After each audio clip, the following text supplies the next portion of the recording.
তার মধ্যে 80% পুরুষ আর 20% হচ্ছে নারী।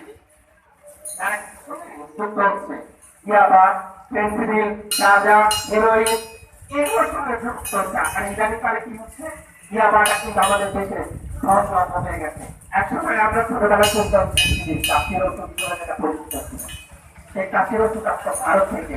এখন হয়তো বা বিভিন্ন কারণে প্রোটোকলের জন্য বা বিডিআরের সতর্কতার জন্য সেটা কিছুটা কমেছে, কিন্তু ইয়াবা কিন্তু আমাদের মেধা হচ্ছে দেশে ঢুকছে।